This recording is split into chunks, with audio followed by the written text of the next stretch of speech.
Hello and welcome to this episode of Beat Teacher Burnout.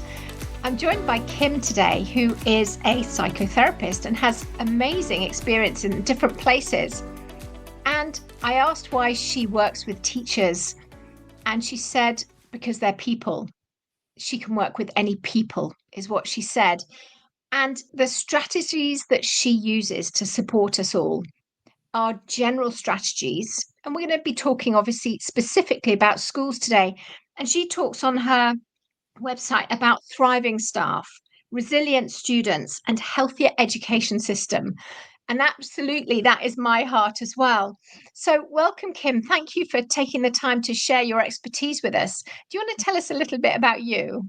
Okay. Hello, everybody who's listening. Yep, my name is Kim Rutherford. I am a registered psychotherapist, so I do run a private practice and work with clients. I tend to work with more senior roles, which is naturally where I've fallen into that, really, more than it wasn't a strategic approach. It's just where I naturally went. I'm an author. I wrote the 8 Whys Method and all the books that come with the 8 Whys Method. And really, my key focus in life, if anything, my passion in life is to help people develop the tools for prevention and recovery when it comes to developing optimal mental health and well-being, no matter who you are. And I think through my own personal experiences, my own mental health genuine battles, that we spend so much time sometimes waiting until we get sick to then resolve the issue. And it would be great if we felt more empowered, or we felt like we had some of the tools, or we felt like we had the answers. We felt like we had the time to actually sit and do the work that sometimes helps us do that prevention work equally as much. So for me, it's definitely about helping people take back control in their lives of the areas that they think are out of control that tend to lead to that sense of overwhelm, and then that chaos that follows through, leading to things like high levels of stress, chronic stress, burnout, and then the plethora of mental health issues that follow through from there as well. Okay, so let's just dive straight in.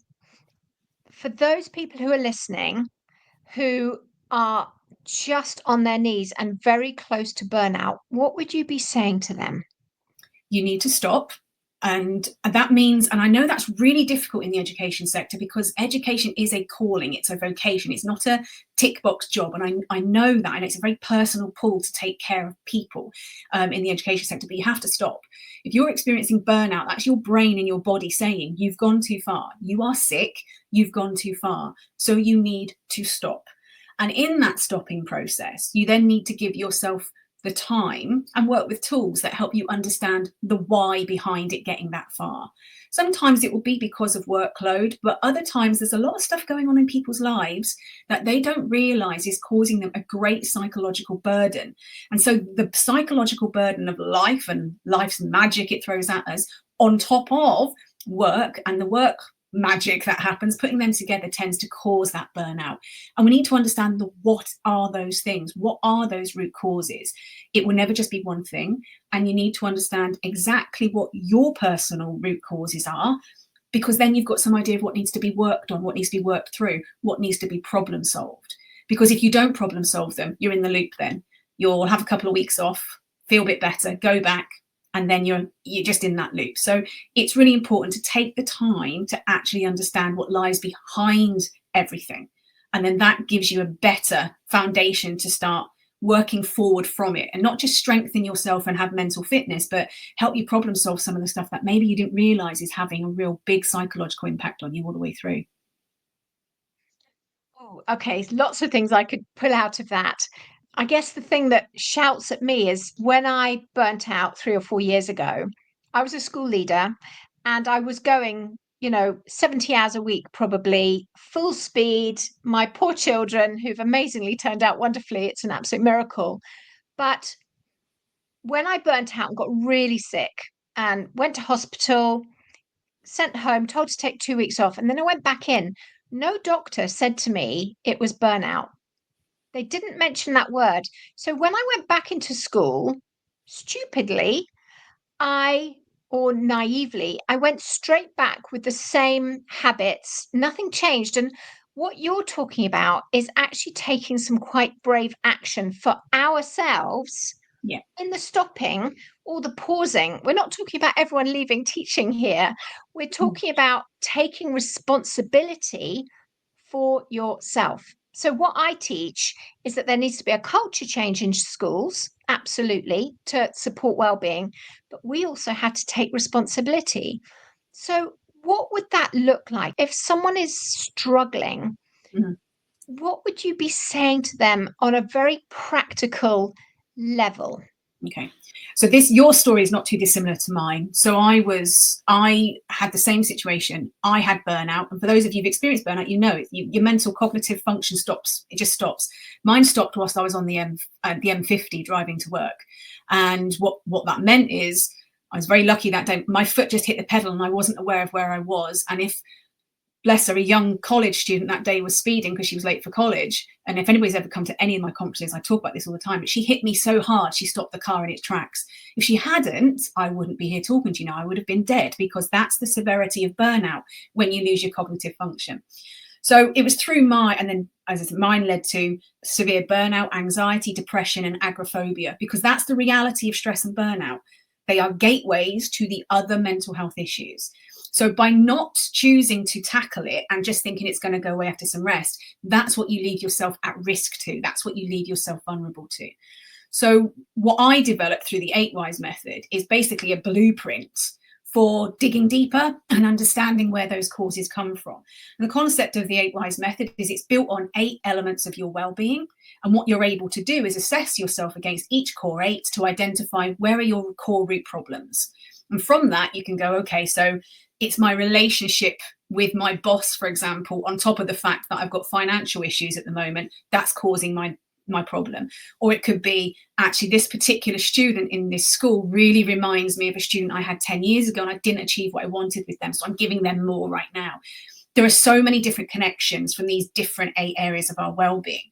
So if we understand ourselves on that level, break it down so it's not such a big topic, it's a bit more manageable by looking at it from 8 angles, you're then able to move forward 1%, 2% at a time, building new skills, building new self-awareness, building new self-care structures that actually are practical, are tangible, but also very psychological at the same time.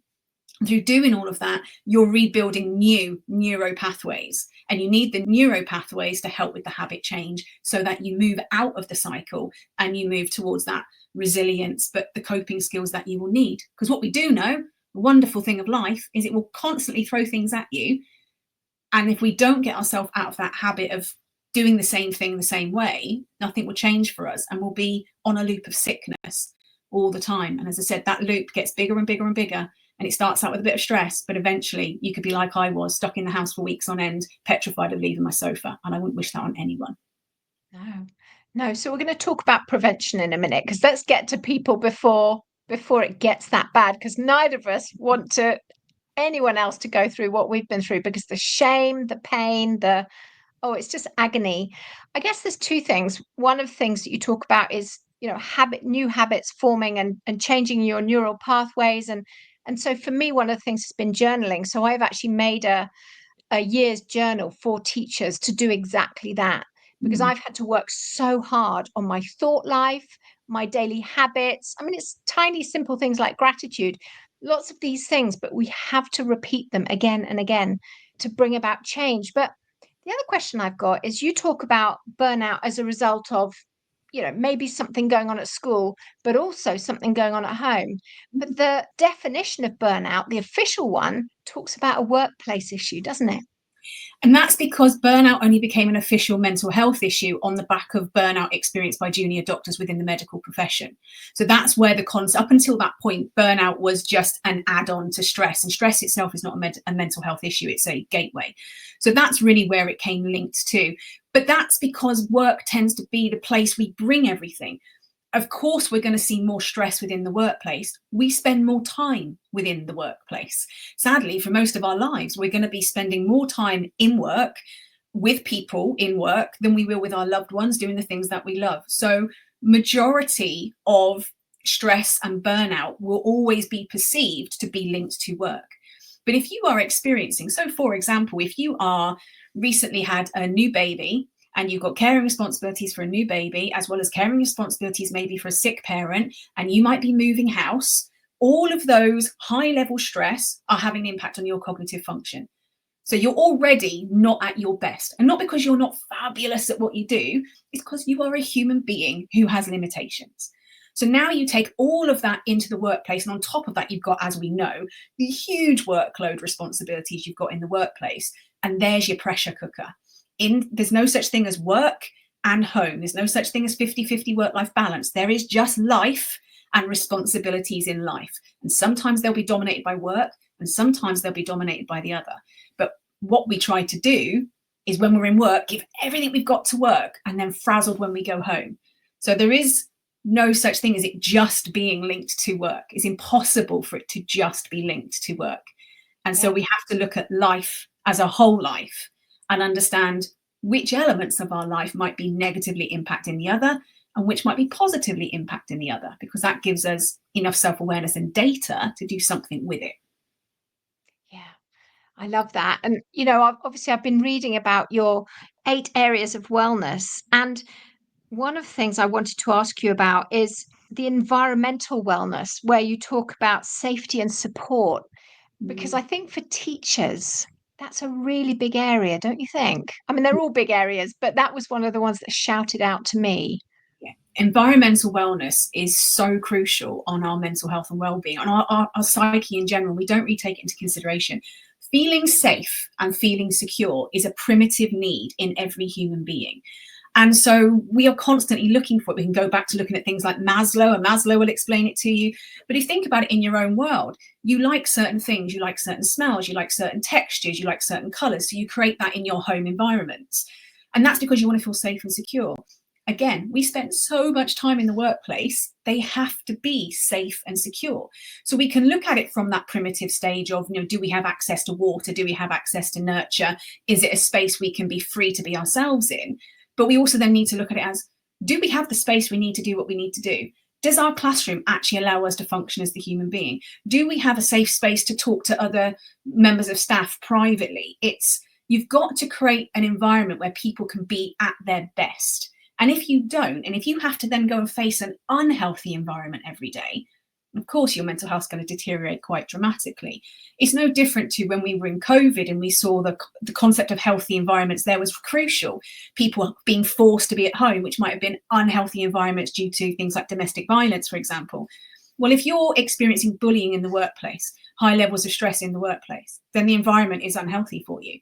And you need to find ways to adapt it, change it, or have other people aware of it to be able to change a culture that can also then change an environment as well. So for me, out of the 8, I personally respond quite strongly to environmental wellness, to the extent where I've relocated multiple times to get to the environments that I need to be in.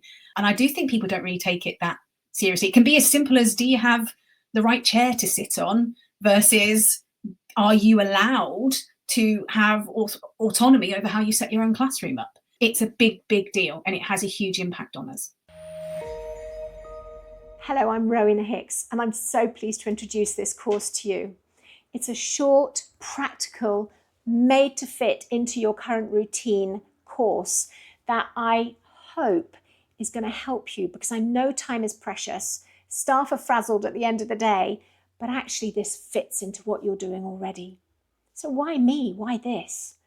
Well, I burnt out after 30 years in school as a teacher, a Senko, a specialist teacher, even an advisor, and then a leader.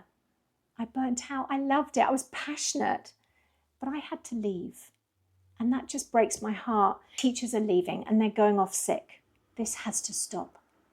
So what I've designed is 5 minutes at the start of each staff meeting. You can give your team something small and powerful to build momentum.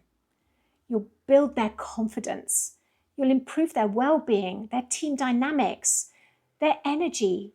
You reduce stress and overwhelm. And you're building habits to increase productivity, energy, and joy. So each week, there is a short action sheet, because really there isn't going to be any change without action, is there? But there's no extra cost. You're going to be consistently investing in time together to shift how staff feel, Are they seen? Are they valued? Are they heard? Give them a voice. These are small microculture changes. You're going to be building your staff team and you're going to enable them to thrive. This isn't a well-being bolt-on. It's a culture shifting tool built for real schools by someone who's really walked it. So let's stop staff from leaving and let's help them to flourish and thrive in their roles. I guess it struck me so powerfully because in schools, I think so often we're almost expected to be a robot. So we're expected to conform, we're expected to do exactly what someone else tells us to do and how they want us to do it. So we lose our sense of self, we lose our sense of autonomy. We don't feel that we can take a risk, we don't feel we can speak out. And actually, I know that there are leaders out there. There are really healthy schools, don't get me wrong, but there's also schools where the leader comes in almost as a business manager and the human side has been taken away. And that worries me. I think it's really difficult because the reality of it is a school has to run as a business. It takes a different skill set. Now, I'd say one of the things that causes some problems in the education sector, and it's not just the education sector, it's the NHS, it's other places, training up the vocational. So being a great teacher in the nicest way does not mean you're going to be a great head, because it's a different skill set. And the skill set to run a school has to be a business-minded skill set. And sometimes that's where it's really difficult for the leaders because they care so much still and they want to be able to do the frontline work as well as do the back. They're two different roles and you have to have a completely different skill set. And I think that can cause a lot of problems.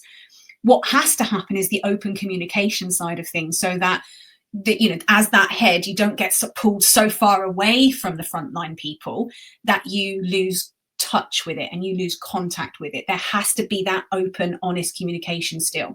Empathy is needed. The biggest issue I find with wellbeing in schools is most of the time is implemented from a bottom-up approach. Never works, fails every single time, because you have to implement wellbeing from the top down. And the reason for that is because the psychological impact being in a leadership role has on that individual. So if you are in a leadership role, you've got a different set of responsibilities. The level of pressure and stress you're under is huge, absolutely huge. That naturally impacts your mental health. It's impossible for it not to. That then impacts your behaviors, and it's your behaviors that then impact everybody else around you. So if we're looking at cultures of high levels or problematic mental health and well-being in the schools, the likelihood is it's because of people not taking care of themselves at the top. That behavior then filters all the way down, right the way to the student. So with all the best intention in the world of looking after the student first, if you don't look after the person sat at the top, the person sat right at the front will be the person who's most at risk. And that's what we see happening in education in general.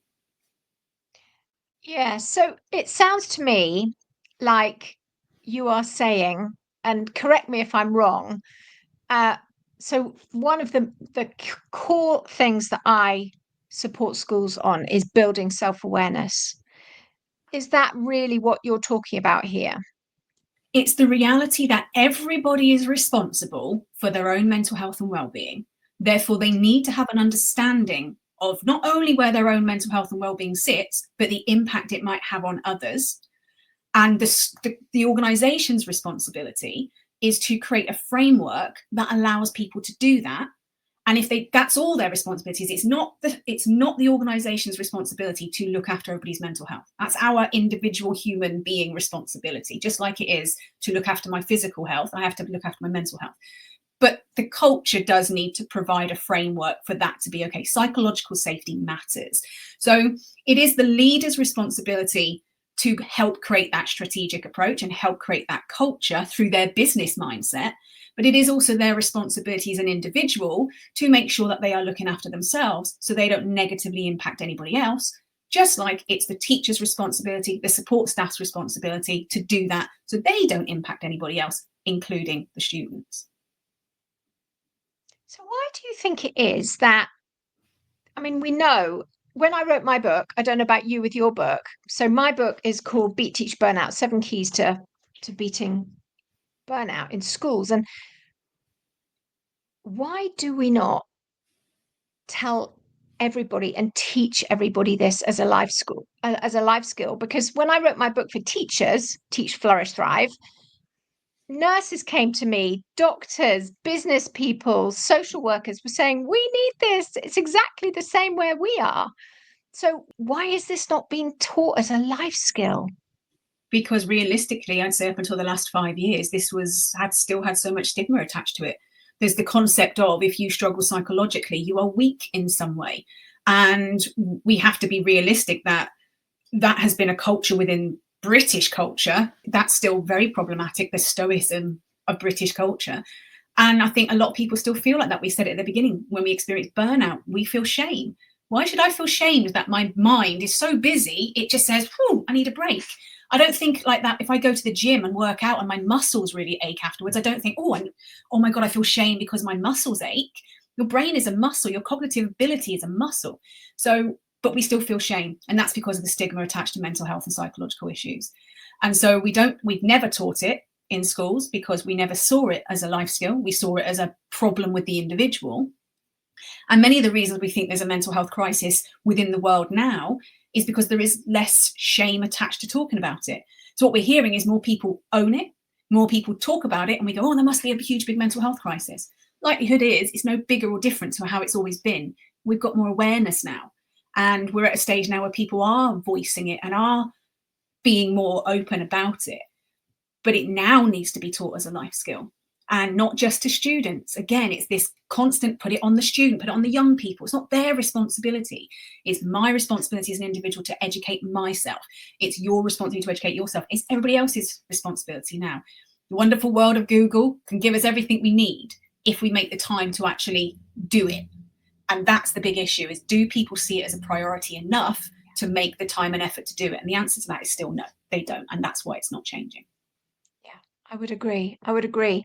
So teachers are constantly saying to me, when they go off with stress, burnout, overwhelm, whatever you want to call it, the shame, the guilt, the feelings of letting your team down, then mean they can't heal because they can't switch off, they can't rest, they don't know what to do.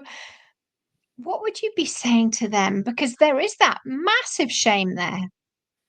It's giving permission to be selfish. And that is something our teachers are not very good at doing. They've been trained to give everything to somebody else. It happens in my sector, in the psychological sector as well, counselors, therapists, all of these, it's the same thing. Everybody's trained to give everything and everything of who they are and everything what they've got for the benefit of somebody else.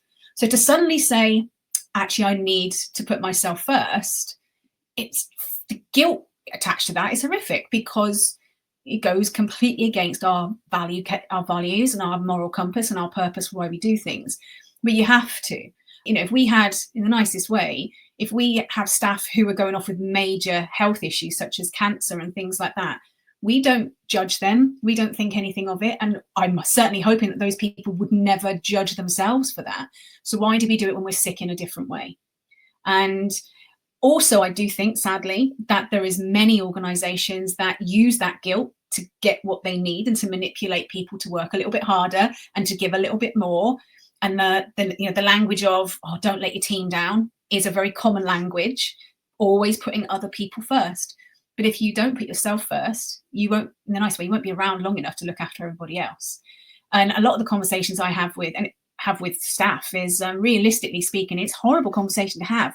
If you died tomorrow, before your funeral, they'd have the job ad in the paper. That's the sad reality. And I wish it wasn't like that, but businesses have to function. Organizations have to function. They will always be selfish to look after themselves because they have to. And so you as an individual have to give yourself permission to say, I matter. My health matters. And if I'm at my best, I can be everything to all of those other people as well. But I can't be doing that if I'm not at my best.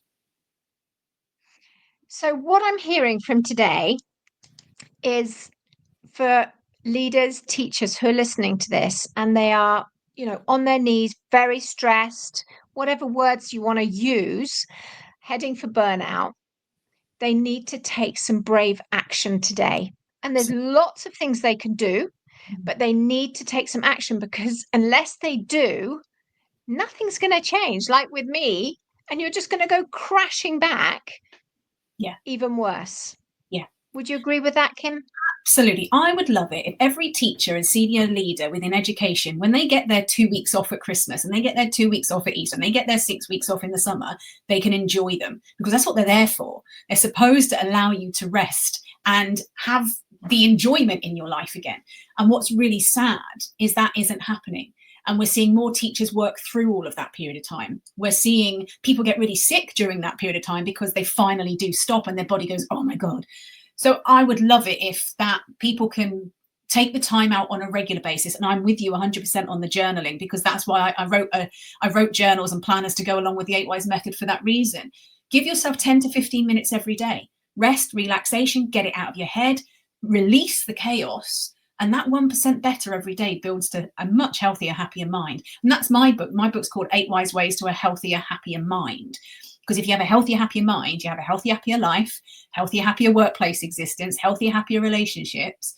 But you have to make the time to do it. It doesn't have to be hours. It can literally be 15, 20 minutes a day. Yeah. Yeah, I love that.